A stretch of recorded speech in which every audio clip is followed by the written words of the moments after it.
वैसे तो हर समय सावधान, पर सोते समय ऐसे सावधान होना चाहिए जैसे मृत्यु के समय योगी जन अपने सारे इंद्रियों को समेट लेते हैं और अपने स्वरूप में, अपने प्रीतम के स्वरूप में लगा देते हैं। तुम रोज शयन के समय ऐसा अनुभव करो, मैं नींद में जा रहा हूं या मृत्यु में जा रहा हूं, इसमें कोई फर्क नहीं पड़ता। पता नहीं आंख खुले कि ना खुले। कितने ऐसे हैं कि सोते ही रह गए। आप अब बेहोशी की हालत में जा रहे हैं, नींद में जा रहे हैं, तो एक समय रखो कि आप अपनी शैया पर इतने समय ही जाएंगे। एक नियत समय रखो। हमने देखा है साधुकों का एक समय होता है कि 10 बजे हमें लेट जाना है, सोना नहीं, लेट जाना है और लेटे हुए भगवत चिंतन करना। अब जब सो गए तो सो गए, नहीं सो गए तो उसमें हमें टेंशन नहीं लेना कि अभी नींद नहीं आई, 10:30 बज गए, 11 बज गए, ये नहीं।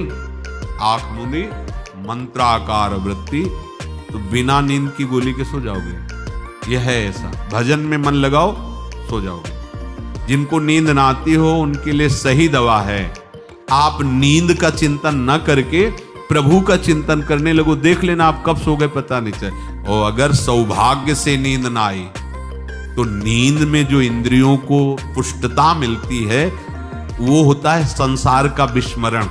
नींद में खास बात क्या होती है कि संसार का चिंतन छूट जाता है, फिर वो मस्त हो जाता है। उसमें जो ऊर्जा शक्ति वो जागृत होती, संसार के चिंतन से ऊर्जा शक्ति नष्ट होती।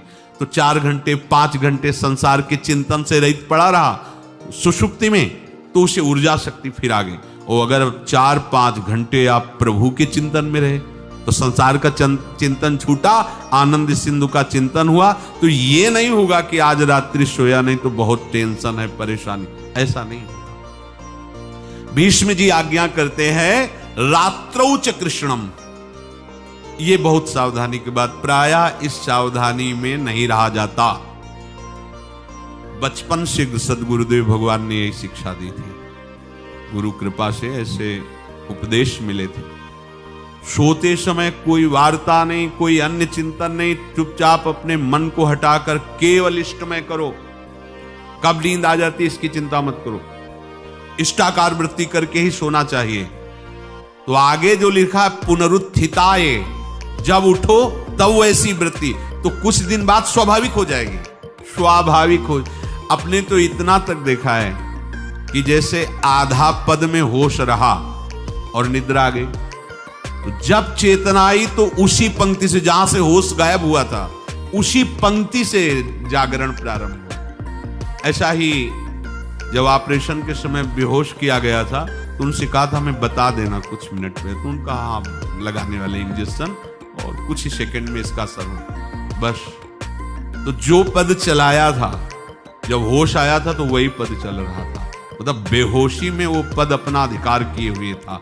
ऐसे नींद भी तुम्हारी भजन हो जाएगी, समाधि हो जाएगी, यदि आप सोते समय प्रभु का चिंतन करेंगे। बहुत ही सावधानी की बात है। यदि इस जन्म में परम लाभ लेना चाहते हो तो इस श्लोक को अपना जीवन बनाओ। कृष्णव्रताः, हमारा जीवन का एक ही व्रत है कि हम अपने प्रीतम का भजन नहीं छोड़ेंगे, अखंड भजन। हमें ये नहीं देखना कि उपांशु मानसी को इसमें कितने गुना, हमें गुना बुना नहीं देखना। हमें अपने प्रभु को बोलना नहीं। भजन में मन नहीं लग रहा, पद गा रहे हैं, जोर जोर से चिल्ला रहे हैं, नाम कीर्तन, हमें अपने प्रभु से जुड़े रहना है। कृष्ण व्रताः, कृष्ण मनुस्मरन्तो, हमारा निरंतर स्मरण चले, बस ये प्रयास रखना है।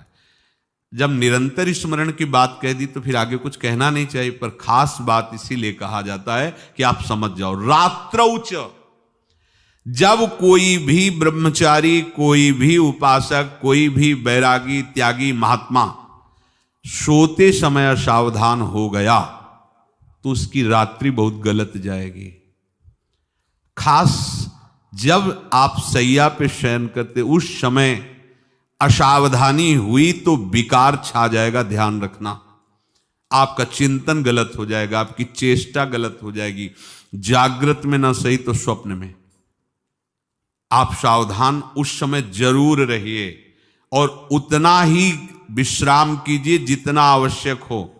व्यर्थ में करवटें मत बदलिए, ये उपासक का स्वरूप नहीं होता। रोगी है तो बात अलग है, बड़े असाध्य रोगों से, नहीं तो ऐसी दिनचर्या नहीं होनी चाहिए।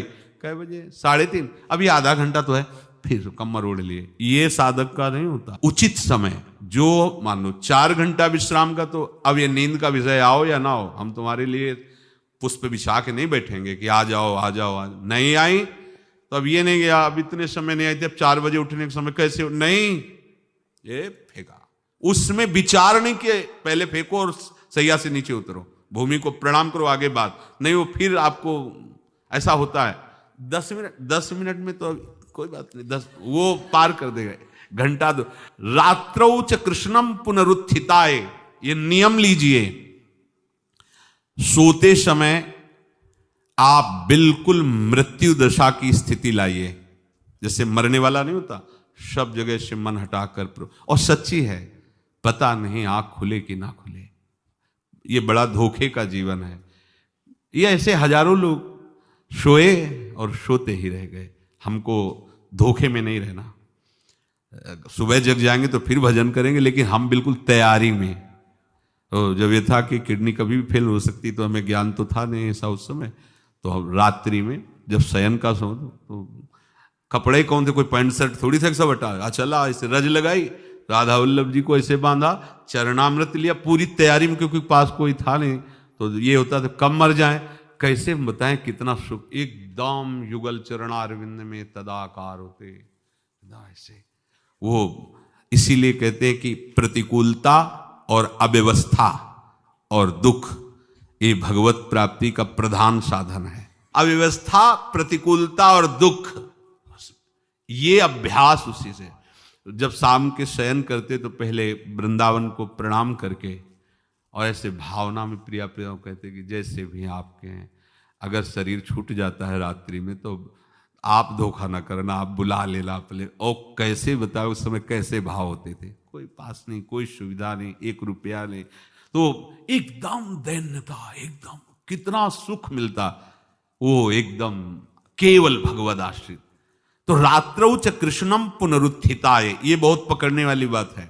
रात्रि के समय कोई और चिंतन न बनने पावे, देखो अभ्यास, और उस समय खास करके विषय चिंतन बनता है, ध्यान रखना।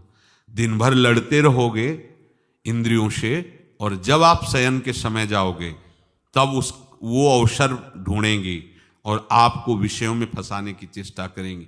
कोई क्रिया या पूर्व में कोई क्रिया या कोई दृश्य या कोई बात, अगर कहीं मोबाइल से मित्रता है और बगल में रखा है तो भूल जाओ, रात्रौ च कृष्णम पुनरुत्थिताच।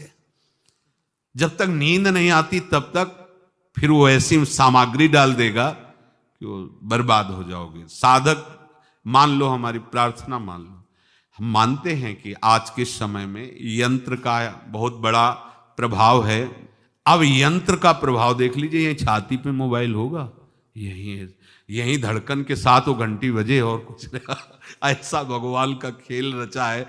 और इसमें सबसे खतरनाक बात है कि आप जो चाहो देख सकते हो, जहां चाहो, जैसे विश्व की पूरी बात, पूरा विश्वात्मा है, ये विश्वात्मा स्वरूप है, सर्च करो देख। अब अगर साधक सावधान नहीं है तो समाज में तो ऐसे कट गया। अब एकांत में जब शयन के समय गया, उस समय मन आपको फंसाने की चेष्टा। प्रार्थना है, अगर आपके पास मोबाइल हो तो एक उसका समय रखो। अगर आपको ऐसा लगता है कि कोई परिस्थिति आ जाए, हम स्विच ऑफ किए हैं, तो एक और मोड कहते हैं, कोई फ्लाइट मोड दो, क्या मोड में लगा दो, सीधे मत रखो, मोड में लगा दूर रख दो। आप अपने चित्त को प्रभु में जोड़िए। रात्रि के समय मोबाइल का प्रयोग मत कीजिए। मान लीजिए रात्रौ च कृष्णम पुनरुत्थिताय, सुबह उठते ही आपको कुछ चिंतन नहीं करना। सबसे पहले उठते ही, यदि आपके अभ्यास में आ गया तो ऐसा ही होगा, नहीं तो आपको पहले सदगुरुदेव भगवान का प्रणाम नमस्कार और कुछ भक्तों का, और फिर नाम जप, भले 5 मिनट ही करो, अपने आराध्य देव का सुमिरन, फिर अपनी दिनचर्या करो।